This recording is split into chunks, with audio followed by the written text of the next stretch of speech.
बिस्मिल्लाहिर्रहमानिर्रहीम। अस्सलाम वालेकुम व्यूअर्स। आज की हमारी video Pakistan oil and gas sector से रिलेटेड है और इसमें जो अभी जून 2022 का इनका क्वार्टर और सम कंपनीज के लिए ईयर एंड हो रहा है, तो उसमें जो इसकी एक्सपेक्टेड अर्निंग्स हैं उसका हम आपके साथ एक डिटेल एनालिसिस आपके सामने प्रेजेंट करेंगे। तो viewers,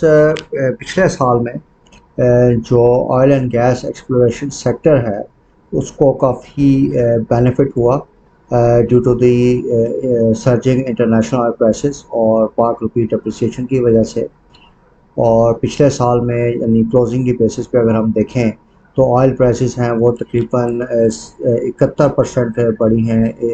year on year basis पे, और रुपया जो है वो डॉलर के मुकाबले में ऑन क्लोजिंग बेसिस यानी 30 जून तक 11% इसमें डेप्रिसिएशन आई है। इसके अलावा व्यूअर्स, वी एस्टिमेट कि ये जो overall oil and exploration sector है इसकी जो प्री टैक्स अर्निंग्स हैं वो तकरीबन पिछले साल के मुकाबले में 71% बढ़ेंगी। लेकिन ये जो गवर्नमेंट ने रिट्रोस्पेक्टिव बेसिस पे एक सुपर नॉर्मल टैक्स लगाया है या सुपर टैक्स आप इसको समझ लें, तो उस टैक्स की वजह से इनकी जो अर्निंग ग्रोथ है वो ईयर ऑन ईयर बेसिस पे तकरीबन 36% का हम इंक्रीज़ देख रहे हैं। इसके अलावा व्यूअर्स, ये जो अभी अर्निंग्स बढ़ने की जो मैंने आपसे मेन वजह डिस्कस की कि जिस तरह कि आपको पता है कि रुपया जो है वो डॉलर के मुकाबले में मुसलसल कमज़ोर हो रहा है और जून तक तकरीबन 46 रुपीज़ की इसमें डिक्लाइन आ चुकी थी। तो इसकी वजह से जो है इनको काफ़ी बेनिफिट हुआ, इनको एक्सचेंज गेंस आए और हायर ऑयल प्राइसेस की वजह से भी ऑयल एक्सप्लोरेशन सेक्टर को काफ़ी फ़ायदा हुआ। लेकिन क्योंकि ओवरऑल मार्केट सेंटीमेंट जो है वो नेगेटिव है, तो इस वजह से हमने ऑयल सेक्टर में इतना इसका जो इफ़ेक्ट है वो ट्रांसलेट नहीं होता हुआ देखा। तो व्यूअर्स, बड़ा ब्रीफली इनके जो एक्सपेक्टेड रिजल्ट्स हैं वो मैं आपके साथ डिस्कस कर देता हूँ। तो ओजीडीसी के केस में जनवरी मार्च का जो क्वार्टर था उसमें इसकी अर्निंग पर शेयर 10 रुपये 3 पैसे की थी, और जो अप्रैल जून का क्वार्टर है इसमें हम इसकी अर्निंग्स जो है वो 5 रुपये 64 पैसे के हिसाब से देख रहे हैं। तो इसकी जो एक्सपेक्टेड अभी रिजल्ट्स आएंगे तो इसकी अर्निंग्स में एक सिग्निफिकेंट डिक्रीज़ हम देख रहे हैं ऑफ 44%। अगर हम ईयर ऑन ईयर बेसिस पे देखें तो साल जुलाई जून 2021 जो था उसमें इसकी अर्निंग पर शेयर 21 रुपये 28 पैसे थी, और जुलाई जून 2022 का जो फाइनेंशियल ईयर है उसमें हम इसकी अर्निंग एक्सपेक्ट कर रहे हैं 26 रुपये 5 पैसे। तो ईयर ऑन ईयर बेसिस पे इसकी अर्निंग जो है वो काफ़ी बेहतर नज़र आ रही हैं। लेकिन पिछले यानी इस क्वार्टर यानी अप्रैल जून और अगर जनवरी मार्च का कंपैरिजन देखें तो उसके मुकाबले में इनकी जो अर्निंग्स हैं उसमें काफ़ी एक नेगेटिव हमें वेरिएंस नज़र आ रहा है। तो व्यूअर्स, डिविडेंड के पॉइंट ऑफ व्यू से देखें तो जनवरी मार्च के क्वार्टर में इन्होंने 1 रुपये का डिविडेंड पे किया था, और जो फाइनल क्वार्टर है इसमें हम एक्सपेक्ट कर रहे हैं क्योंकि ये फाइनेंशियल ईयर क्लोज है, तो इसमें ये तकरीबन 2 रुपये 50 पैसे का डिविडेंड हम एक्सपेक्ट कर रहे हैं कि ये कंपनी इस क्वार्टर में पे करेगी। और अगर हम टोटल साल के डिविडेंड पेमेंट का एनालिसिस करें तो पिछले साल यानी जुलाई जून 2021 में इन्होंने 6 रुपये 90 पैसे का डिविडेंड पे किया था, और जुलाई जून 2022 में हम एक्सपेक्ट कर रहे हैं कि ये 7 रुपये 25 पैसे का टोटल डिविडेंड पे आउट करेंगे। अच्छा, अब मूविंग ऑन पीपीएल के केस में व्यूअर्स, जो जनवरी मार्च का क्वार्टर था उसमें अर्निंग पर शेयर जो थी इसकी 7 रुपये 58 पैसे थी, जो कि अप्रैल जून के क्वार्टर में कम होके 5 रुपये 3 पैसे रह गई है, और इसमें तकरीबन 34% का नेगेटिव इम्पैक्ट आ रहा है।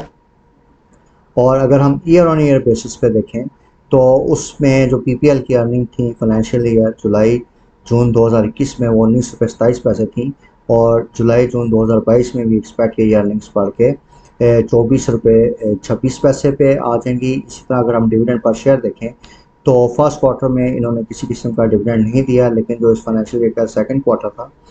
फोर्थ क्वार्टर था सॉरी, उसमें क्योंकि ये फाइनल क्वार्टर है तो उसमें हम 2 रुपये का डिविडेंड पर शेयर एस्टिमेटेड इस क्वार्टर में एक्सपेक्ट कर रहे हैं। इसी तरह अगर हम ईयर ऑन ईयर बेसिस पे देखें तो तकरीबन दोनों सालों की जो डिविडेंड पेमेंट है वो बराबर के लेवल्स पे आ रही है। इसके बाद मूविंग ऑन व्यूअर्स, मारी का शेयर है। मारी के शेयर में अगर आप देखें तो मारी की जो जनवरी मार्च की अर्निंग पर शेयर थी वो 81 रुपये 63 पैसे थी, और जो कि अप्रैल जून में कम होकर 45 रुपये 2 पैसे रह जाएगी, और उसमें तकरीबन 45% का नेगेटिव इफेक्ट आ रहा है।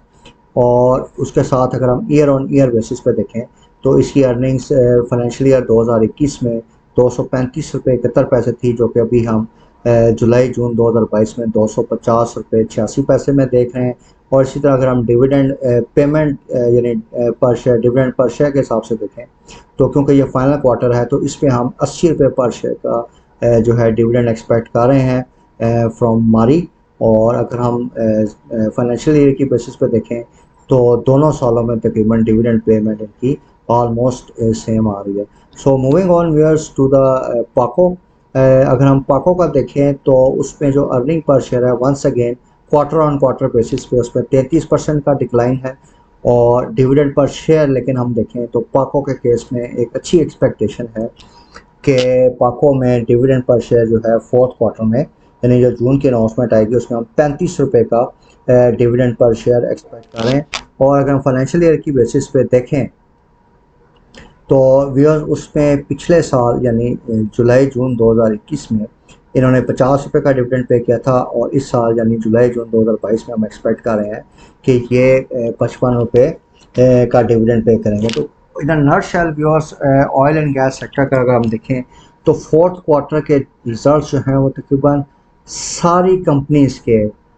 वो नेगेटिव आ रहे हैं। और इसका रीज़न मैंने आपसे डिस्कस किया कि ये जो सुपर टैक्स है इसकी जो इम्प्लीकेशन हुई है रिट्रोस्पेक्टिव यानी पिछले साल से, तो इस हायर टैक्सेशन की वजह से इनमें इनकी अर्निंग्स पे काफ़ी नेगेटिव इफ़ेक्ट आया है। लेकिन क्योंकि ये इनका जो क्वार्टर का रिज़ल्ट है फोर्थ क्वार्टर जो है वो इनका फाइनेंशियल ईयर क्लोज़ है, तो इस वजह से सर्टन कंपनीज़ में हम देख रहे हैं कि ये पिछले क्वार्टर से मुकाबले में ज़्यादा डिविडेंड पे करेंगी, क्योंकि इस क्वार्टर पे इनका फाइनेंशियल ईयर क्लोज़ कर रहा है। तो viewers with regard to their future prospect, तो मैं आपको बताता चलूँ कि जो सुपर टैक्स का इम्पैक्ट है ये एक वन ऑफ आइटम है, और इसका ज़्यादातर इफेक्ट हमने फोर्थ क्वार्टर में देख लिया। अब मूविंग ऑन, जैसा कि मैंने आपको ऑयल सेक्टर से रिलेटेड अपनी प्रीवियस वीडियो जिसमें OGDC PPL का मैंने आपको स्पेसिफिकली बताया था कि अगर गवर्नमेंट जो है वो गैस प्राइसेस का इंक्रीज अनाउंस करती है to fulfil the IMF commitments, तो उसका जो अल्टीमेट बेनिफिशरी होंगे वो OGDC PPL इसके अल्टीमेट बेनिफिशरी हैं। और उसका रीज़न मैंने आपको बताया था कि रीज़न ये है कि इनका जो सर्कुलर डेट का एक्यूमुलेशन है वो रुक जाएगा, और उसके साथ साथ इनकी कैश फ्री अप होगी, और कैश फ्री अप को जब ये ऑपरेशंस में लगाएंगे तो इनकी अर्निंग्स बढ़ेंगी। तो व्यूअर्स, इस जैसे ही ये न्यूज़ मार्केट में अभी कैबिनेट के पास अप्रूवल के लिए है, और जैसे ही इसकी अप्रूवल आती है उसके साथ साथ एक और हम न्यूज़ एक्सपेक्ट कर रहे हैं कि मे बी इसको जो इनकी प्राइसेस हैं वो फर्दर इंक्रीज़ करनी पड़े IMF की डिमांड्स पे। तो इस सारा जो गैस प्राइसेस का इफ़ेक्ट होएगा वो इन दो सेक्टर्स पे यानी दो शेयर्स पे काफ़ी हम आइंदा आने वाले दिनों में पॉजिटिव देख रहे हैं। लेकिन अगर हम फोर्थ क्वार्टर के अर्निंग्स पे देखें तो उसमें सुपर टैक्स की वजह से काफ़ी हम एक नेगेटिव इफ़ेक्ट आ रहा है। तो व्यूअर्स, अगेन स्ट्रैटेजी जैसा कि आपके साथ मैंने डिस्कस किया फर्टिलाइज़र सेक्टर्स की वीडियो में और बैंकिंग सेक्टर्स की वीडियो में, कि जैसे ही इनके रिजल्ट्स अनाउंस हों और ये जो फोर्थ क्वार्टर में इनको थोड़ा सा टैक्सेशन की वजह से हिट पड़ रही है ये इनकी प्राइसेस में चीज़ ट्रांसलेट हो जाए, तो थोड़ा सा मार्केट सेंटीमेंट जिस तरह भी हम देख रहे हैं कि अगर इलेक्शंस की अनाउंसमेंट आ जाती हैं और अगले महीने में IMF का पैकेज भी मिलने वाला है, तो ये चीज़ें मटेरियलाइज हों तो वीसी के ऑयल सेक्टर जो है आपका काफ़ी अच्छा परफॉर्म कर सकता है, क्योंकि ये भी काफ़ी डिस्काउंटेड लेवल्स पे भी ट्रेड कर सकता है। तो वी वंस अगेन सजेस्ट कि आप जैसे ही इनके रिजल्ट्स अनाउंसमेंट्स आती हैं तो उसके बाद इनमें आप फ्रेश पोजीशंस ले सकते हैं। लेकिन फॉर द टाइम बिंग अगर आप देखें कि पाको के केस में, क्योंकि एक अच्छा हेल्दी डिविडेंड हमें एक्सपेक्टेड है कि अनाउंसमेंट्स में देंगे, तो वी वुड सजेस्ट कि जैसे ही आपको थोड़ा सा मार्केट में टिप मिलती है तो आप पाको के शेयर्स को उन डिप्स पे एक्यूमुलेट कर सकते हैं, ताकि ये जो डिविडेंड की अनाउंसमेंट आए आप इससे पूरी तरह बेनिफिट ले सकें। So viewers, with this note I and today's brief video, and I hope कि इसमें जो इन्फॉर्मेशन दी गई है उससे आपको काफ़ी फ़ायदा होगा। और with regard to the market, जैसा कि कल मैंने आपको बताया था कि हमारा स्टांस अभी वही है कि अभी कैश फ्री रहिए और wait for the right time. और टेक्नोलॉजी सेक्टर में मैंने आपको कल थोड़ा सेंसिटाइज किया था कि जी ख़ास तौर पर टीआरजी में इसकी वैल्यूएशन में एक अपवर्ड हम मूवमेंट देख रहे हैं इसकी वैल्यूएशन की वजह से। तो आज हमने इसमें थोड़ा सा एक अच्छा प्राइस एक्शन देखा है, और इंशाल्लाह आइंदा आने वाले दिनों में हम इसकी प्राइस में फर्दर अप्रिसिएशन दे सकते हैं। So stay tuned to our channel, और please ensure to like subscribe our channel, ताकि इसमें दी गई इन्फॉर्मेशन आप तक पर वक्त पहुँचे और आप इससे पूरा फ़ायदा उठा सकें। Thank you very much viewers for your time. अल्लाह हाफ़िज़।